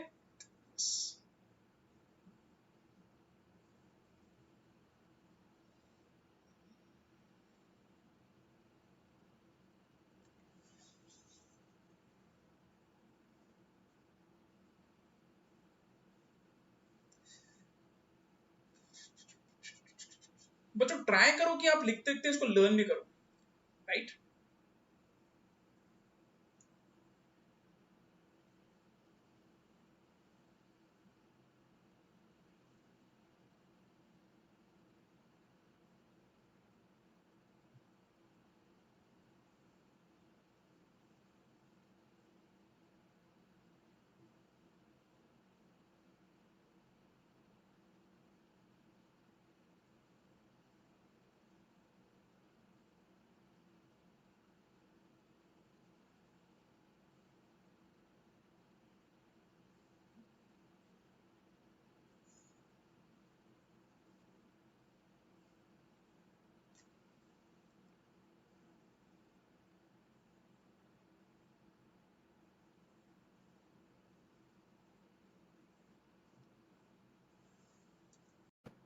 बच्चों अब हम लोग कुछ और इंटरेस्टिंग कॉन्सेप्ट समझने वाले हैं, और यहाँ पे मैं आपको जो कॉन्सेप्ट बताने वाला हूँ, अगर ये आपने अभी ध्यान से नहीं समझा बच्चों, तो आपको आगे का चैप्टर बिल्कुल समझ में नहीं आएगा, ठीक है। उसका रीजन है बच्चों, बिकॉज अभी मैं आपको कुछ ऐसे कॉन्सेप्ट समझाने वाला हूँ जो आगे अपने को ग्राफ्स में काम में आने वाला है, राइट। तो अभी आपको पूरे ध्यान से अच्छे से हर चीज समझ लेनी है, फिर आपको एंड में मैं नोट करने का टाइम दूंगा, ठीक है। तो बच्चों देखो यहाँ पे मैंने क्या किया है, यहाँ पे मैंने दो इंपॉर्टेंट लोगों के नाम लिखे हैं, राइट, ठीक है। एक है प्रोड्यूसर यानी कि मैन्युफैक्चरर जो सेल करेगा गुड्स को बना के, और दूसरा है कंज्यूमर जो चीजों को खरीदेगा, सही बात है। तो जो हम लोग नॉर्मली भी ऐसे ही करते हैं, हम लोग नॉर्मली क्या करते हैं, हम लोग नॉर्मली डिमांड और सप्लाई के इंटरसेक्शन से प्राइस निकालते हैं। तो इधर हम लोग वही कर रहे हैं, हम लोग एक पॉइंट प्रोड्यूसर के एंगल से समझेंगे और दूसरा पॉइंट हम लोग कंज्यूमर के पॉइंट ऑफ व्यू से समझेंगे, सही बात है। तो बच्चों यहाँ लिखा देखो, प्रोड्यूसर के नीचे मैंने यहाँ लिखा है सप्लाई, राइट, क्योंकि प्रोड्यूसर सप्लाई को कंट्रोल करता है। अच्छा बच्चों जब भी मैं बोलूंगा कि प्रोड्यूसर सप्लाई को कंट्रोल करता है, तो प्रोड्यूसर के लिए यहाँ पे सबसे ज्यादा इंपॉर्टेंट चीज होती है कॉस्ट, ठीक है। Why cost is important for a producer? Very simple, because बच्चों प्रोड्यूसर जो है वो कॉस्ट को इंपॉर्टेंस इसलिए देगा क्योंकि अगर चीज को बनाने का कॉस्ट ज्यादा होगा तो वो सप्लाई कम कर देगा, राइट। अगर मैं मैन्युफैक्चरर हूं और मेरे को चीज को बनाने में ज्यादा खर्चा लगता है, तो मैं क्या करूंगा, मैं चीज को कम बनाऊंगा, सप्लाई कम हो जाएगा। वही अगर मान के चलो मैं कॉस्ट कम कर पाता हूँ तो मैं प्रोडक्शन ज्यादा कर पाऊंगा, सप्लाई ज्यादा होगा, सही बात है। तो बच्चों यहाँ पे एक फॉर्मूला लिखा है, will read this formula first, ठीक है। फॉर्मूला क्या है, marginal social cost is equal to marginal private cost plus marginal external cost. ठीक है, in simple words MSC is marginal social cost is equal to MPC यानी कि marginal private cost plus MEC यानी कि marginal external cost. अच्छा बच्चों, ये formula कैसे बना ये मैं आपको एक्सप्लेन करूंगा। हर चीज का हम लोग लॉजिक अच्छे से समझने की कोशिश करेंगे, ठीक बात है। तो बच्चों देखते हैं यहाँ पे फॉर्मूले का इंपॉर्टेंस क्या है। ओके, यस, देखो बच्चों ये आपको बिल्कुल अब दिमाग बनाना चाहिए, ठीक है, क्योंकि यहाँ पे प्रोड्यूसर के एंगल से हम लोग चीजों को समझ रहे हैं, तो हम लोग इसलिए यहाँ पे प्रोडक्शन एक्सटर्नैलिटीज को इंपॉर्टेंस देंगे, राइट। क्योंकि हम लोग प्रोड्यूसर को यहाँ कंसिडर कर रहे हैं, इसलिए यहाँ पे मैंने क्या लिखा है, प्रोडक्शन एक्सटर्नैलिटीज। सही बात है, प्रोड्यूसर के वजह से अगर सोसाइटी को फायदा होता है तो पॉजिटिव प्रोडक्शन एक्सटर्नैलिटी होगा। प्रोड्यूसर के वजह से अगर सोसाइटी को नुकसान होता है then it will become negative production externality. सही बात है, ठीक है बच्चों। अब यहाँ पे आपको पूरा पूरा फोकस करना है, ठीक है। मैं आपको पहले नेगेटिव प्रोडक्शन एक्सटर्नैलिटी को एक्सप्लेन करता हूँ, राइट। सो निगेटिव प्रोडक्शन एक्सटर्नैलिटी, बच्चों कोई भी चीज को समझने के पहले मैं आपको एक एग्जांपल दूंगा और एग्जांपल से हम लोग ये सारे चीजों को सही तरीके से समझ सकते हैं, ठीक है। Now you have to think, आपको सोचना है और आपको देखना है कि आपको ये चीज का एग्जांपल दिमाग में आता है क्या। कौन सी चीज का example, I am talking about negative production externality. What is negative production externality again. देखो बच्चों, निगेटिव प्रोडक्शन एक्सटर्नैलिटी में प्रोड्यूसर की वजह से दूसरे लोगों को तकलीफ हो रही है, ठीक है। सेम एग्जांपल हम लोग रखते हैं जिससे आप अपने को आसानी होगी ये चीज समझने में, ठीक है। कौन सा एग्जांपल यहाँ पे हम लोग रख सकते हैं, वेरी इजी बच्चों, हम लोग यहाँ पे टायर मैन्युफैक्चरर वाला सेम एग्जांपल यहाँ कंसिडर करते हैं, ठीक है। टायर मैन्युफैक्चरर है, टायर मैन्युफैक्चरिंग करता है, फैक्ट्री से धुआं निकलता है, रेसिडेंट्स को तकलीफ हो रही है, तो रेसिडेंट्स के लिए ये बन जाएगा निगेटिव प्रोडक्शन एक्सटर्नैलिटी। किसी प्रोड्यूसर की वजह से सोसाइटी को, रेसिडेंट्स को तकलीफ हो रही है, hence this is negative production externality. सही बात है। तो बच्चों यहाँ क्या लिखा है, देखो अगर निगेटिव प्रोडक्शन एक्सटर्नैलिटी है, अगर निगेटिव प्रोडक्शन एक्सटर्नैलिटी है तो ऐसे केसेस में हम लोग बोलेंगे कि एमएससी यानी कि marginal social cost, this will be greater compare to MPC. What is MPC, marginal private cost, ठीक है। बच्चों ये कैसे हो जाएगा, देखो आपको मैं फिर से एग्जाम्पल के तरफ लेके जाता हूँ। बच्चों एक्चुअली हम लोगों ने इसके पहले के लेक्चर में सीखा था, राइट। मैंने आपको एग्जाम्पल के साथ में बताया था कि एग्जैक्टली एक्सटर्नल कॉस्ट क्या होता है, ठीक है। फिर से बता देता हूँ यहाँ पे ताकि आपको ये पूरी चीजें एक साथ अच्छे से समझ में आएगी, ठीक है। सो यहाँ देखो क्या लिखा है बच्चों, सी हम लोगों का फॉर्मूला क्या है, MSC is equal to MPC plus MEC. Now what will happen, पहले तो आपको एमपीसी में एक्सप्लेन करता हूं। एमपीसी क्या होता है, MPC is marginal private cost. Private cost का मतलब क्या होता है, प्राइवेट कॉस्ट का मतलब ये होता है कि जो प्राइवेट मैन्युफैक्चरर है, जैसे कि यहाँ टायर मैन्युफैक्चरर है, इसको अपने चीज को प्रोड्यूस करने का टोटल खर्चा कितना हुआ है, that is called as MPC, marginal private cost, right. यहाँ लिखा है बच्चों, सपोज से एग्जाम्पल में हम लोग यहाँ पे 100 रुपीज कंसिडर करते हैं एमपीसी को। What is this 100 rupees, this is actually representing the total cost of manufacturing, ठीक है। यानी कि जो टायर मैन्युफैक्चरर है उसने टायर बनाया सपोज, और उसका कॉस्ट इसको 100 रुपीज हो रहा है, एग्जाम्पल है, राइट। चलो ठीक है, बट बच्चों क्या होता है, ये 100 रुपीज पे इसको सेल नहीं कर सकता है, क्यों, रेसिडेंट्स को तकलीफ हो रही है, रेसिडेंट्स कंप्लेन करेंगे गवर्नमेंट को, गवर्नमेंट को बोलेंगे सर इनके वजह से हमें तकलीफ हो रही है, प्लीज कुछ कीजिए, अगर आप नहीं करोगे तो ये तकलीफ की वजह से मार्केट फेल होगा। और बच्चों हम लोग जानते हैं जब जब मार्केट फेल होता है गवर्नमेंट इंटरवीन करती है, ठीक है। तो गवर्नमेंट क्या बोलती है, गवर्नमेंट बोलती है टायर मैन्युफैक्चरर को कि देखो आपके फैक्ट्री की वजह से धुआं हो रहा है और इससे रेसिडेंट्स को तकलीफ हो रही है, तो इसलिए आपको अब सोसाइटी को जो आपने नुकसान करवाया है इसका कॉस्ट आपको बियर करना पड़ेगा। सही बात है, hence we are calculating social cost. Now how do we calculate MSC, marginal social cost कैसे निकाले, प्राइवेट कॉस्ट जो था 100 रुपीज, इसमें ऐड कर दो एक्सटर्नल कॉस्ट। एक्सटर्नल कॉस्ट क्या होता है, वेरी सिंपल, एक्सटर्नल कॉस्ट यानी कि एक्सटर्नैलिटी का खर्चा, ठीक है। व्हाट इज एक्सटर्नैलिटी, अगेन ये निगेटिव एक्सटर्नैलिटी है, तो ये प्रोड्यूसर की वजह से सोसाइटी को जो नुकसान हुआ है उसको वसूल किया जाएगा पोल्यूशन टैक्स लगा के, राइट। सो हम लोग अब क्या करेंगे बच्चों, ये 100 रुपीज पे 10 रुपीज अलग से हम लोग पोल्यूशन टैक्स का ऐड कर देंगे। सही बात है ना। Why are we adding 10 rupees? Because government ये चाहती है कि ये चीज महंगी हो जाए, जिससे इसका कंजम्पशन थोड़ा कम हो जाए, और कंजम्पशन कम होगा तो ऑटोमेटिकली प्रोडक्शन भी प्रोड्यूसर गिरा देगा, जिससे पोल्यूशन कम हो सकता है। This is the entire logic. ठीक है बच्चों, अब आप लोग यहाँ पे कंपैरिजन करना। ठीक है, अब आप देखोगे तो एमएससी जो है ये बढ़ गया है। सोशल कॉस्ट कैसे बढ़ गया? क्योंकि गवर्नमेंट ने बोला है कि आपको अलग से 10 रुपीज पे करना पड़ेगा। Hence we will get 100 + 10 which is equal to 110। तो एमएससी यहाँ पे 110 हो गया, राइट। और एमपीसी जो है वो है 100 रुपीज, बराबर। Hence we can say that MSC is greater than MPC. ठीक है, एमएससी ज्यादा होगा एमपीसी से। ये हमेशा होगा, कब? जब भी निगेटिव प्रोडक्शन एक्सटर्नैलिटी होगी तो, राइट। क्योंकि निगेटिव प्रोडक्शन एक्सटर्नैलिटी में गवर्नमेंट क्या करेगी? गवर्नमेंट एमपीसी में एक्सटर्नल कॉस्ट ऐड कर देगी, जिसकी वजह से सोशल कॉस्ट बढ़ जाएगा। So this is very simple. I hope बच्चों एग्जाम्पल भी आपको दिमाग में रखना है, तो ये बहुत इजीली आपको समझ में आएगा। ठीक है बच्चों, ये तो ठीक है यार, ये हम लोग काफी बार कर चुके हैं। अब हम लोग क्या करेंगे? अब हम लोग ना पॉजिटिव वाला पॉइंट अच्छे से समझ के लेंगे। ठीक है, यहाँ पे भी मैं आपको एक सिंपल सा एग्जाम्पल रखता हूँ, आपको ये चीज 100% क्लियर होगी बच्चों, राइट। और बच्चों आपको एक चीज और बता दो, मॉड्यूल में क्या क्या पता है? मॉड्यूल में MSc, MPC, MEC, MSB, MPB, MEB, ये जो भी टर्म्स हम लोग अभी समझ रहे हैं ना इतना डिटेल में, ये कुछ भी एक्सप्लेन नहीं किया है। मतलब ज्यादा डिटेल में मॉडल में गए ही नहीं, और आगे ग्राफ में ये सारे वर्ड्स का यूज कर रहे हैं, तो आपको ग्राफ समझ में ही नहीं आएगा unless and until you try to understand these basic points, right. तो इसलिए हम लोग इतना डिटेल में सीख रहे हैं इसको। ठीक है, एग्जाम में इस पे क्वेश्चन डायरेक्टली नहीं पूछेंगे बच्चों, बट ये अगर आप नहीं सीखोगे तो आपको कुछ भी समझ में नहीं आएगा। फिर आप लर्न करोगे, फिर आप रट्टा मारोगे, और फिर उसका मजा नहीं आता है फिर। ठीक है, तो अब हम लोग ये देखते हैं बच्चों कि ये पॉजिटिव प्रोडक्शन एक्सटर्नैलिटी में क्या होगा। ठीक है, yes. So now positive production externality में बच्चों ये सिचुएशन उल्टा हो जाएगा। देखो निगेटिव में क्या होता है? निगेटिव में MSC was greater compare to MPC, right. Positive में क्या होगा? पॉजिटिव में जो है बच्चों एमपीसी बड़ा होगा और एमएससी कम हो जाएगा। ठीक है बच्चों, अब यहाँ पे इसका लॉजिक हम लोग समझते हैं, एग्जाम्पल से ही आपको ये चीज समझ में आएगी। ठीक है, अच्छा अब एग्जाम्पल क्या हो सकता है बच्चों? टायर मैन्युफैक्चरर का मैंने यहाँ एग्जाम्पल लिया, राइट। टायर मैन्युफैक्चरर के वजह से सोसाइटी के लोगों को नुकसान हो रहा था।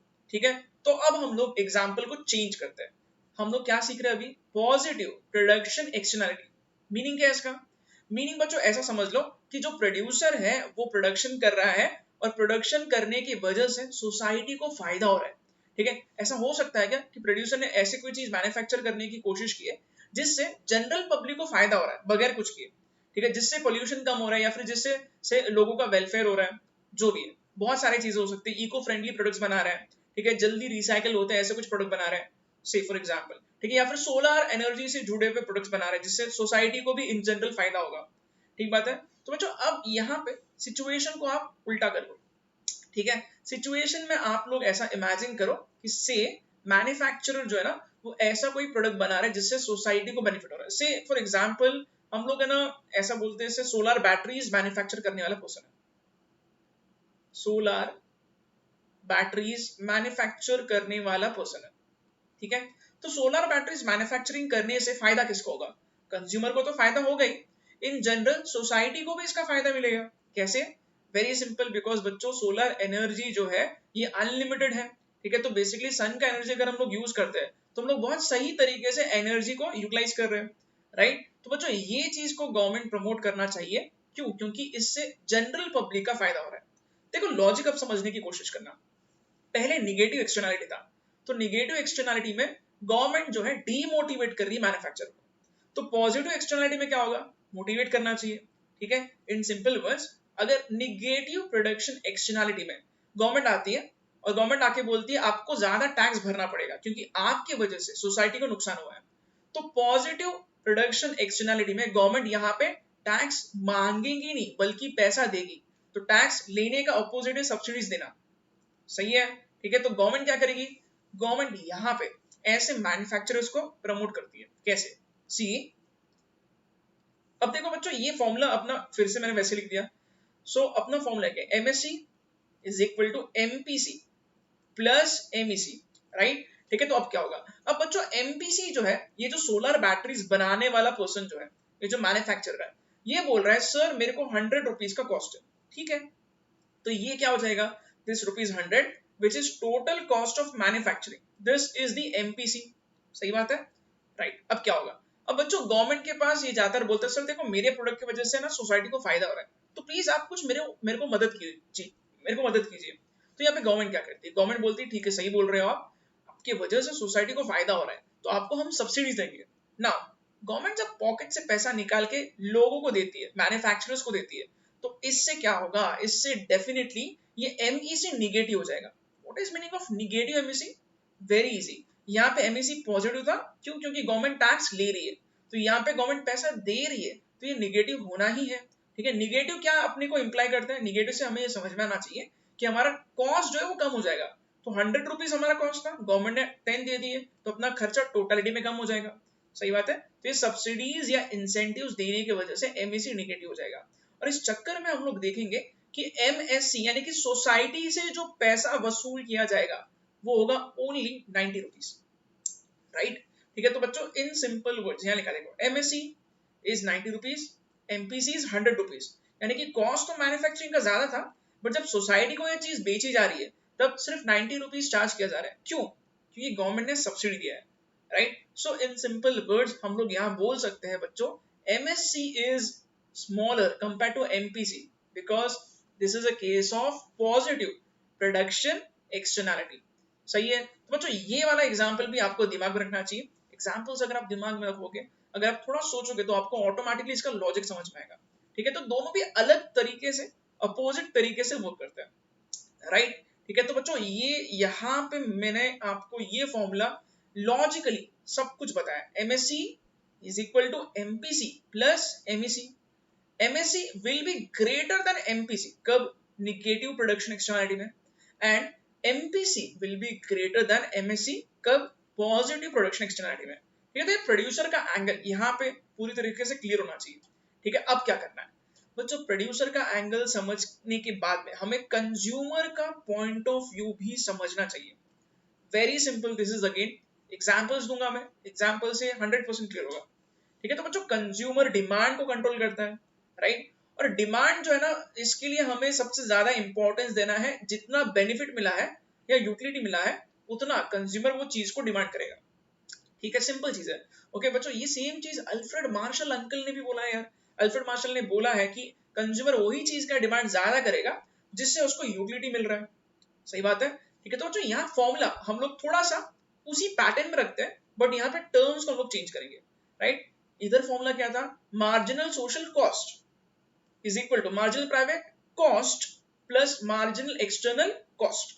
तो अब क्या करोगे, कॉस्ट की जगह अब बेनिफिट ले लो, क्यों, क्योंकि कंज्यूमर बेनिफिट को इंपॉर्टेंस देगा, so now the formula will change into yes marginal social benefit is equal to marginal private benefit plus marginal external benefit, right. तो आई होप आपको ये फॉर्मूले की लॉजिक तो समझ में आ गया, मैं आपको डिटेल में एग्जांपल बताऊंगा तो ये बिल्कुल और अच्छे से समझ में आएगा, ठीक है। तो बच्चों ये देखते हैं यहाँ पे एग्जैक्टली फॉर्मूला क्या बन जाएगा, yes, now the formula here is, yes, formula क्या है, MSB marginal social benefit is equal to MPB marginal private benefit plus marginal external benefit. अच्छा बच्चों सेम वैसे ही हम लोग अब यहाँ पे देखेंगे कि ये कंजम्पशन की भी एक्सटर्नलिटीज क्या होते हैं, ठीक है, यस। तो कंजम्पशन के एक्सटर्नलिटीज या तो पॉजिटिव हो सकते हैं या तो निगेटिव हो सकते हैं, राइट। तो positive consumption externalities as well as there can be negative consumption externalities. सबसे पहले हम लोग निगेटिव कंजम्पशन एक्सटर्नलिटी से शुरुआत करते हैं, वेरी सिंपल बच्चों, आपको सोचना है, हमने बहुत सारे एग्जांपल्स किया है, ठीक है, what could be a good example of negative consumption externality, बहुत सारे एग्जांपल्स यार, आपको सोचना चाहिए और आपको बिल्कुल क्लिक भी होना चाहिए। मैं अभी फिलहाल आपको एक एग्जांपल दूंगा, अगेन सिगरेट स्मोकिंग वाला एग्जांपल हम लोग सामने रखते हैं, ठीक है बच्चों। कंज्यूमर के वजह से अगर दूसरे पर्सन को तकलीफ होती है, that is negative consumption externality. बहुत सारे एग्जांपल्स है, पड़ोसी बहुत जोर जोर से गाने बजा रहे हैं, आपको तकलीफ हो रही, मेरी नींद खुल गई पड़ोसी के जोर जोर से गाने की वजह से, तो ये चीज हो जाएगी मेरे लिए negative, end of course this is because of one consumer, ये हो जाएगा निगेटिव कंजम्पशन एक्सटर्नलिटी। फिलहाल मैं आपको एग्जांपल क्या दे रहा हूँ, वेरी सिंपल, सिगरेट स्मोकिंग वाला। मैं कहीं बैठा हूँ और मेरे बाजू में कोई पर्सन सिगरेट स्मोकिंग कर रहा है, वो धुआं मेरे बॉडी में जा रहा है, तो मेरे लिए निगेटिव हो गया, मेरे कंट्रोल में नहीं है, बट मेरे को इसका नुकसान सहन करना पड़ रहा है किसी और की वजह से। Again this is negative consumption externality. Now अब ये चीज आप लोग समझने की कोशिश करना, ठीक है बच्चों। जब भी निगेटिव कंजम्पशन एक्सटर्नलिटी होगा, तब यहां सिचुएशन क्या लिखा है, see situation here is MSB, MSB is less than MPB, ठीक है। MSB का मतलब क्या, ये समझ लो प्लीज। MSB में मतलब मार्जिनल सोशल बेनिफिट, यानी कि सोसाइटी को कितना मजा आ रहा है। प्लीज ध्यान से सुनना, इसका मीनिंग आप लोग लॉजिकली समझ लो। कोई भी पूछता है आपको व्हाट इज MSB, लॉजिकली बताओ, तो आपको बोलना चाहिए MSB मतलब मार्जिनल सोशल बेनिफिट, यानी कि कोई चीज की वजह से सोसाइटी को कितना मजा आ रहा है, सोसाइटी को कितना यूटिलिटी मिल रहा है, सोसाइटी को कितना बेनिफिट मिल रहा है, ठीक है। अब बच्चों देखो क्या होता है, MPB मतलब मार्जिनल प्राइवेट बेनिफिट, यानी कि जो कंज्यूमर है उसको खुद को कितना बेनिफिट मिल रहा है। अब देखो बच्चों, यहाँ पे एक सिंपल चीज मैं आपको एक्सप्लेन कर रहा हूँ। सी MPB यहाँ 100 लिखा है, ठीक है। MPB 100 लिखा है और इसके नीचे लिखा है utility of a consumer. Example में अपने कौन था कंज्यूमर, जो पर्सन सिगरेट पी रहा है वो है कंज्यूमर, राइट, ठीक है। अच्छा, अब मेरे बाजू में कोई सिगरेट पी रहा है और मैं उसको पूछ रहा हूँ तो क्या सिगरेट पी रहा है, तेरे को मजा आ रहा है क्या, तो बोलता है हाँ बहुत मजा आ रहा है। मैं पूछता हूँ ठीक है बता कितना मजा आ रहा है, तो बोलता है मेरे को 100 का यूटिलिटी मिल रहा है, राइट। तो मैंने यहाँ क्या कर दिया, मैंने यहाँ 100 लिख दिया, ठीक है। This 100 is MPB। What is again MPB, this is utility to a consumer, जो कंज्यूम कर रहा है उसको कितना यूटिलिटी मिल रहा है, ये हमने यहाँ लिख दिया, राइट। तो MPB अपने एग्जाम्पल में 100 हो गया, यूटिलिटी ऑफ अ कंज्यूमर, जिसने सिगरेट पी है उसको इतने का यूटिलिटी मिल गया, ओके वेरी गुड, ठीक है। अच्छा, मैं उसको बोल रहा हूँ ठीक है तू सिगरेट पी रहा है, तेरे को तो मजा आ रहा है, बट तेरे वजह से मेरे को तकलीफ हो रही है, राइट। मैं बोल रहा हूँ उसको कि मेरे को तकलीफ हो रही है। अच्छा, ये एक्सटर्नल तकलीफ जो मेरे को मिली है, तो मेरे को यूटिलिटी कितना मिला है, मेरे को मजा नहीं आ रहा है, मेरे को निगेटिव यूटिलिटी मिल रहा है, डिस यूटिलिटी, ठीक है। तो देखो यहाँ पे MEB क्या होता है, एक्सटर्नल। एक्सटर्नल मतलब उसके वजह से मेरे को एक्सटर्नली नुकसान हो रहा है, मेरे को मजा आ रहा है क्या, no, I am not enjoying this, ठीक है। बहुत इरिटेटिंग होता है, कोई अपने बाजू में बैठ के सिगरेट पी रहा है, ठीक है, तो मेरे को इसको तकलीफ सहन करना पड़ रहा है। अच्छा, मेरे को कोई पूछता है आपको कितना मजा आ रहा है, मैं बोलता हूँ मजा क्या आ रहा है, मेरे को -10 का यूटिलिटी मिल रहा है, तो यहाँ पे मैं लिख रहा हूँ -10। Why -10, why negative, because I am not enjoying this act of smoke being entering into my body. तो मेरे बॉडी में जो स्मोक एंटर हो रहा है, इससे मेरे को बिल्कुल मजा नहीं आ रहा है, मेरे को तकलीफ हो रही है, तो इसलिए मैं यहाँ पे -10 लिख रहा हूँ, because this is disutility to others, right. I hope आपको ये समझ में आ रहा है बच्चों। तो अब यहाँ पे हम लोग देखेंगे कि टोटालिटी में सोसाइटी को क्या मिला। सोसाइटी में दो लोग थे, एक मैं और एक मेरे बाजू में जो बैठ के सिगरेट पी रहा है वो, ठीक है। तो सिगरेट की वजह से एक को मजा आया और एक को मजा नहीं आया, मेरे को मजा नहीं आया और मेरे बाजू में जो पर्सन बैठा है वो एंजॉय कर रहा है, ठीक है। तो टोटालिटी में सोसाइटी में जो भी लोग मौजूद है इनको कितना बेनिफिट मिला, वेरी सिंपल, 100 एक को मजा आया, -10 मेरे को मजा नहीं आया, तो टोटालिटी में हम लोग देखेंगे कि सोसाइटी को बेनिफिट मिल रहा है 90 का और वो जो पर्सन है उसको बेनिफिट मिल रहा है 100 का। Hence we can say that यहाँ पे सोसाइटी का बेनिफिट कम हो गया है, बिकॉज वो पर्सन जो कंज्यूम कर रहा है इसके वजह से दूसरे पर्सन को तकलीफ हो रही है, right. Hence MSB is less than MPB, correct है। तो बच्चों आई होप आपको ये चीज अब पूरी तरीके से समझ में आ रही है। एग्जाम्पल अगर आप सामने रखोगे तो ये बहुत आसान लगने लगेगा, ठीक बात है। अच्छा बच्चों, पॉजिटिव वाला हम लोग ये पॉइंट देखते हैं, अब यहाँ क्या लिखा है इसकी क्या हालत है, ठीक है। ओके, नाउ पहले आपको सोचना है कि यहाँ पे एग्जाम्पल क्या हो सकता है। बहुत सारे एग्जाम्पल्स हो सकते हैं बच्चों। एक एग्जाम्पल मैं आपको बताता हूँ, से फॉर एग्जाम्पल ऐसा हो सकता है क्या, वैक्सीन वाला एग्जाम्पल, ठीक है। मेरा कोई दोस्त है जो बीमार था और उसने वैक्सीन ले लिया, ठीक है। तो उसके वैक्सीन लेने की वजह से उसको तो फायदा मिलेगा, सोसाइटी को भी फायदा मिलेगा, क्योंकि सोसाइटी के लोग बचेंगे। अब वो बीमारी जो फैल सकती थी छूने से, कंटेजियस डिसीज, वो अब नहीं फैलेगा, ठीक है। तो इससे हम लोग बोलेंगे MSB is equal to MPB plus MEB, ठीक है। कंज्यूमर जिसने वैक्सीन लिया उसको तो बिल्कुल फायदा मिलेगा 100 का, और उसके आजू बाजू के लोगों को भी फायदा मिलेगा। तो यहाँ पे 10 मैं ऐड कर रहा हूँ, सपोज अदर्स को भी बेनिफिट मिल रहा है। Hence we can say that MSB here is greater than MPB, correct है। तो बच्चों जैसा सिचुएशन वैसा इक्वेशन चेंज जाएगा, राइट। ठीक है, तो यहाँ पे अब हमने क्या क्या सीखा, वेरी सिंपल, प्रोड्यूसर का एंगल वेरी इजी, फॉर्मूला क्या है, MSC is equal to MPC plus MEC. Consumer का एंगल सिर्फ हमें क्या करना है, कॉस्ट की जगह बेनिफिट लिखना है, MSB is equal to MPB plus MEB, right. तो एक्सटर्नल बेनिफिट ऐड कर दो प्राइवेट बेनिफिट में, तो सोसाइटी का बेनिफिट समझ में आएगा, वेरी वेरी सिंपल। ठीक है बच्चों, डिमांड और सप्लाई के ये दो हमने अच्छे से टर्म सीख लिए, कॉन्सेप्चुअली एकदम क्लियर हो चुका है बराबर। तो अब मैं आपको क्या बता रहा हूँ, देखो यहाँ पे क्या लिखा है बच्चों, ये एमएससी और एमएसबी, एमएससी मतलब मार्जिनल सोशल कॉस्ट, एमएसबी मतलब मार्जिनल सोशल बेनिफिट। एमएससी क्या रिप्रेजेंट करता है, अगेन इट रिप्रेजेंट सप्लाई, ठीक है, अभी मैंने आपको बताया, ओके। ये एमएससी जो भी है ना, ये सप्लाई रिप्रेजेंट करता है, और ये एमएसबी क्या रिप्रेजेंट करता है, वेरी सिंपल, ये एमएसबी जो है ना बच्चों, ये क्या रिप्रेजेंट करता है, ये डिमांड रिप्रेजेंट करता है, because it is actually denoting the benefit to the society, ठीक है, तो ये डिमांड बताता है, ओके। हमें पता है बच्चों, जहां पे भी डिमांड और सप्लाई इंटरसेक्ट होंगे वहां पे इक्विलिब्रियम मिलेगा, ठीक है।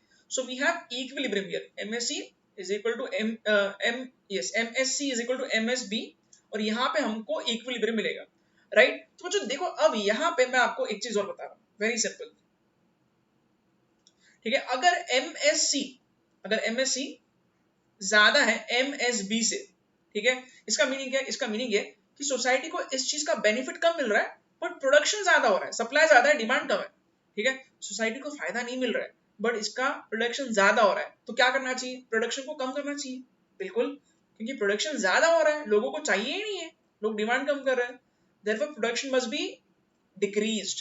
क्यों, क्योंकि सोसाइटी को चाहिए नहीं और आप बना रहे हो, तो इससे निगेटिव एक्सटर्नैलिटी हो रहा है, तो इसलिए हम लोग इसको प्रोडक्शन को गिराएंगे। बच्चों एक चीज आप लोग दिमाग में रखो, जब भी हम लोग प्रोडक्शन को गिराने की सोच रहे हैं, मतलब it is because of negative externality, right. जैसे कि पोल्यूशन ज्यादा हो रहा था, टायर मैन्युफैक्चरर को बोला गया कि आप प्रोडक्शन कम करो, सही बात है। वैसे नेक्स्ट और क्या लिखा है, if MSc is greater then MSB, यानी कि मतलब क्या होगा, इसका इसका मीनिंग होगा सोसाइटी को बेनिफिट बहुत मिल रहा है, बट इसका प्रोडक्शन कम हो रहा है, तो यहाँ पे गवर्नमेंट आएगी और गवर्नमेंट प्रोडक्शन को बढ़ाएगी, hence your production must be increase, क्योंकि इससे पॉजिटिव एक्सटर्नैलिटी स्प्रेड हो रही है, सही है। तो बच्चों ये सारे पॉइंट्स मैंने आपको बताए, अब हम लोग क्या करेंगे, अब हम लोग कल जब मिलेंगे नेक्स्ट लेक्चर में, तो बच्चों हम लोग नेक्स्ट लेक्चर में इन्हीं कॉन्सेप्ट को अच्छे से इंप्लीमेंट करने की कोशिश करेंगे, ठीक है। तो अभी आपको ये सारे पॉइंट्स लिखने हैं बच्चों, और आपको रिवीजन करके आना है, वेरी वेरी इंपॉर्टेंट, क्योंकि हमने इस लेक्चर में बहुत सारी चीजें पढ़ ली यार, ठीक है। तो ये आप लोग नोट कर लो आराम से, ठीक है, एग्जाम में इस पर डायरेक्ट क्वेश्चन नहीं आएगा, but you must know this concepts.